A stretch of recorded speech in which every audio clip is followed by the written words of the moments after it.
Alright, welcome to round 3. We are on the draw. This hand is perfectly reasonable. We have some removal, a counterspell, some card selection, and a creature, so we're going to keep this. Opponent's on Affinity. Springleaf Drum is a pain, but even if they play, like,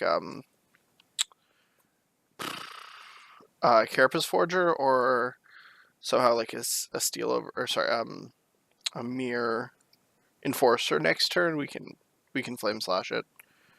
Which is probably what we'll do. Actually, so we hit another land, which means I'm just going to wait. Try to use Nullify this turn, and then next turn we'll Flame Slash the Carapace Forger.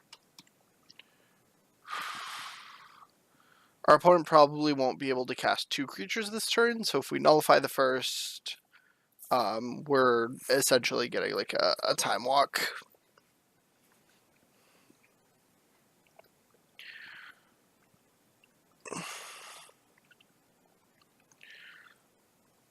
That's fine. And it's fine that they didn't play anything, because we can just play this island, Flame Slash, and keep Nullify up. They also didn't have a land, which is important to note, because it means they likely won't have one this turn, or if they do... Alright, so they have 4 spells in hand. We can't do anything about that Thoughtcast. Not sure we'd want to anyway. And Lightning Bolt takes care of Frogmite quite efficiently, so we don't really want to do anything about that. Now they have free Mere Enforcers, though. Or they're making a red mana. I can't do anything about the Flare Husk.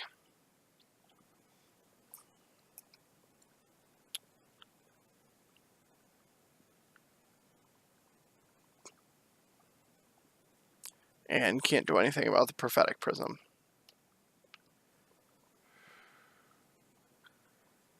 That's a Mere Enforcer that we can do something about. And we will. Hopefully they don't have a second one, or we will be in trouble. Looks like they have something else. Alright, Chromatic Star is fine. So I'm gonna start off with a Preordain here, just because it gives us the most information. Don't want the third Lightning Bolt. I do want the Counterspell, because our opponent only has 1 card in hand. And leading with the Preordain also lets us bounce this island with the Boilerworks, which guarantees us 5 untapped mana next turn if we want to play the Muldrifter, which we likely will. Alright, so here, Star is fine. I'm going to prioritize Counterspell over Lightning Bolt here, because, you know, Counterspell is time sensitive and Lightning Bolt isn't. So this is a perfect Counterspell target. Hopefully the opponent doesn't have something like an Atog. That would really ruin our day. We could try to chump block it into Oblivion, but it's unlikely. Yeah, there's an Atog.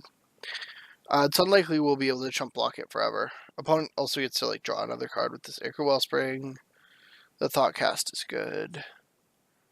So we're in a fair bit of trouble here, even though we're a little bit ahead on cards, effectively.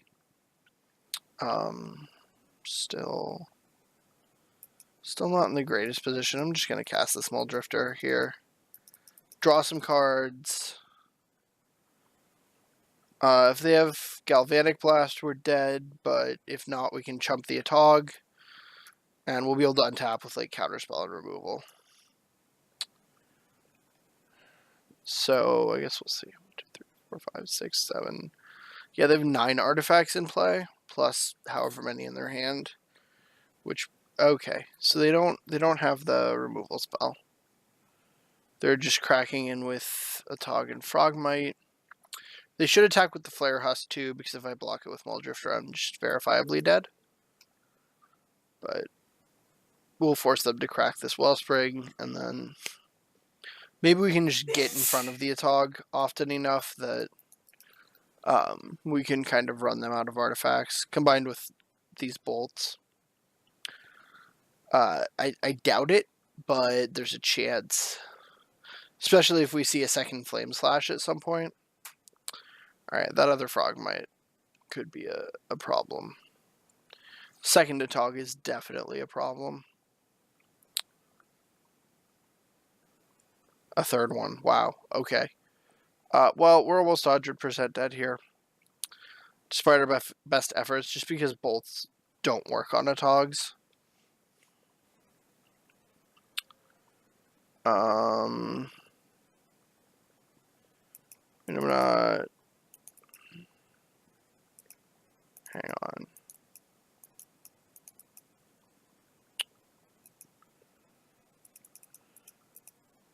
I'm going to use all the blue mana to play this, and then I'm going to bolt on Atog,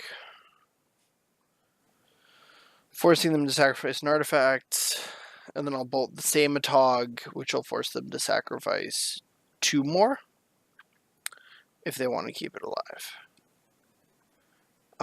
But they don't have to keep it alive, which is the problem. But they're going to.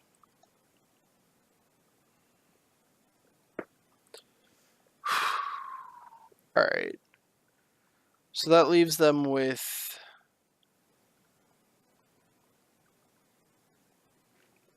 That actually might leave them with too few artifacts to kill us. 2, 3, 4, 5, 6, 7. No, 7's enough to kill us if they go all in on that.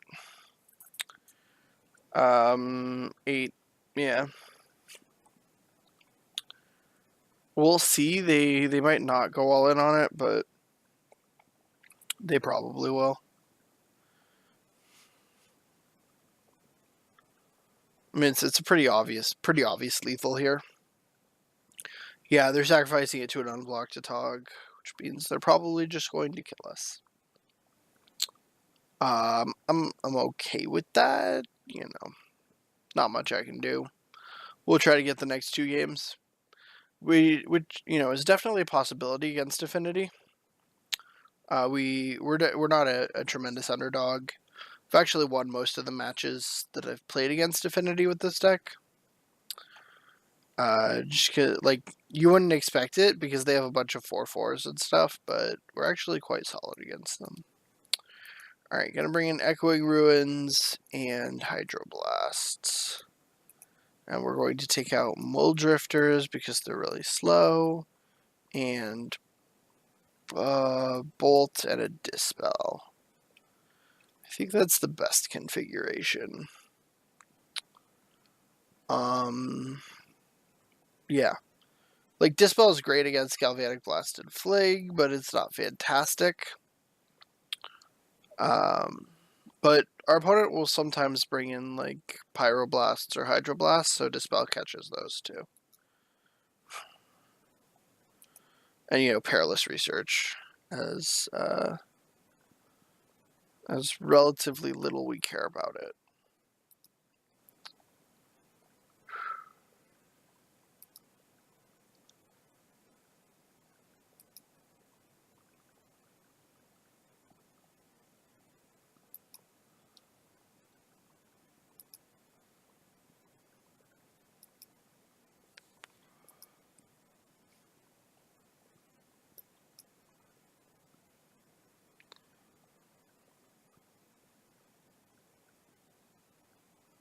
Alright, we would like to play first.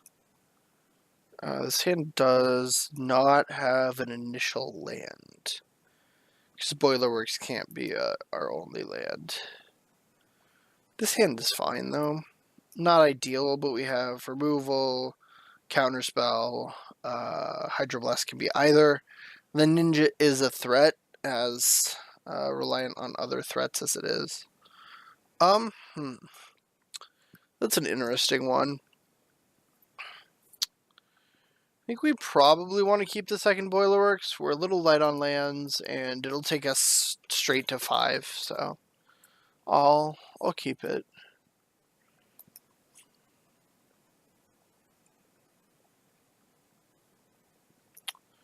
Yeah, Husk is okay.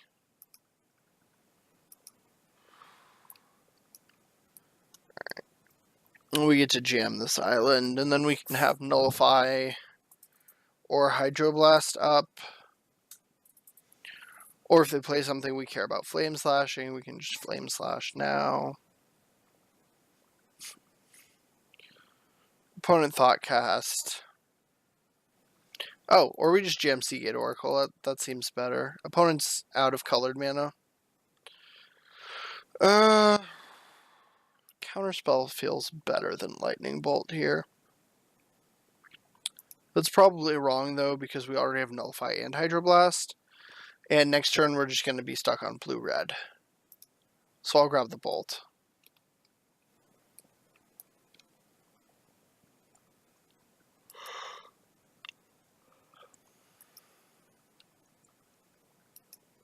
Okay. Prism means that barring like a Frogmite, they can't cast any creature this turn. Alright, they just blasted our Seagate Oracle, so that's okay. Oh, so if Watercliffs is quite good, it lets us keep up Nullify here. And then we get to bounce the cliffs or an island, depending.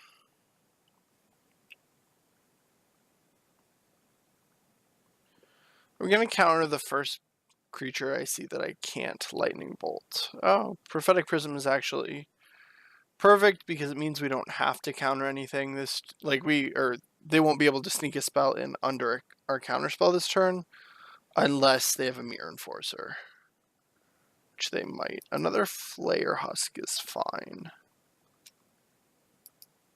That's a card we can deal with.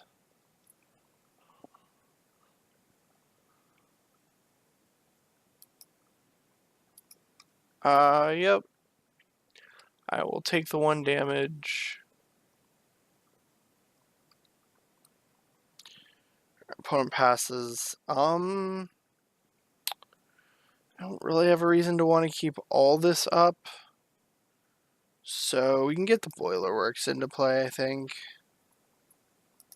Returning islands, so we have untapped land next turn if we want it. At some point, I might have to fire off a bolt on one of these germs, but right now I'm not really interested in that. All right. Yeah, I'm gonna nullify this. We have Hydroblast for the Atog, so opponent's gonna probably Pyroblast or nullify. All right, that's fine. We can always Flame Slash the Mirror Enforcer.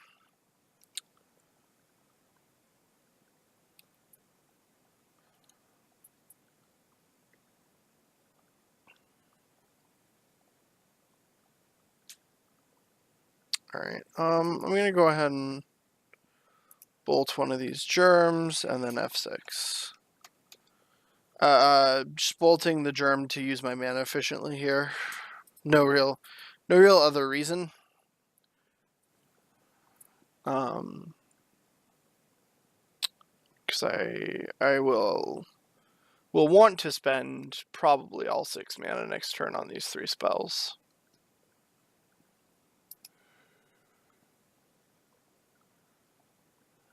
Opponent's tapped out. Like, we can tap Boilerworks and just Hydroblast, Flame Slash. Yeah. Destroy target permanent.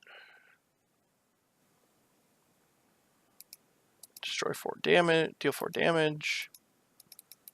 Ninja the Depowers. Please don't Galvanic Blast me. Or Pyroblast me. Alright, 2 spells.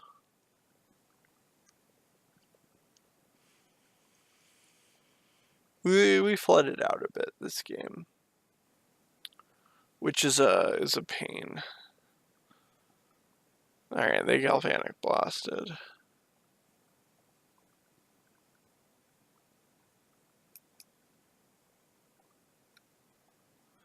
Just equip the Flare Husk? Alright.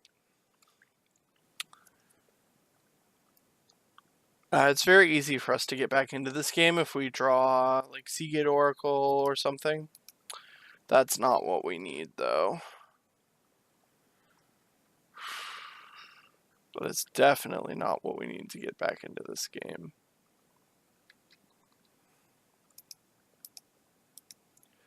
And Frogmite is also a pain.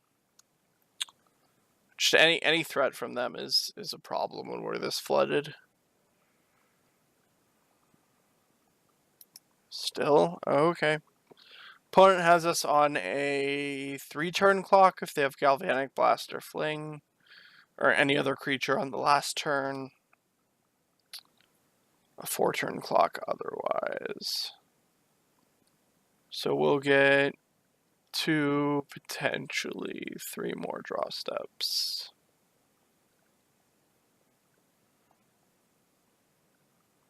Oh, that's bad. Bad news, Bears.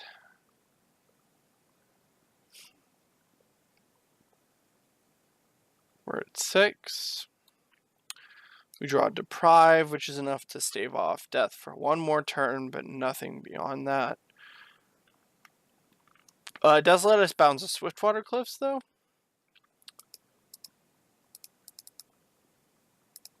Which means that if we draw a threat, like we go down to 2 here, and then Swiftwater Cliffs brings us up to 3, so if we draw a single creature that can block, we'll be okay. Alright, but that's a Pyroblast, so unless we can chain Seagate Oracles, we're almost certainly dead.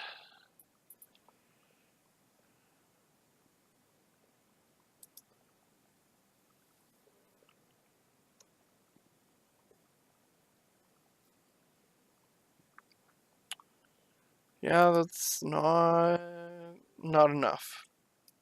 Alright, well, it's the match. Thanks for watching. I feel like we played fine there. There might have been a couple of points where I made sequencing errors, but ultimately I think we just drew pretty badly in that last game, and our opponent was able to beat us down with the anemic remains of what they had once we spent all our interaction. Alright, well, thanks for watching, and stay tuned for the last 2 matches.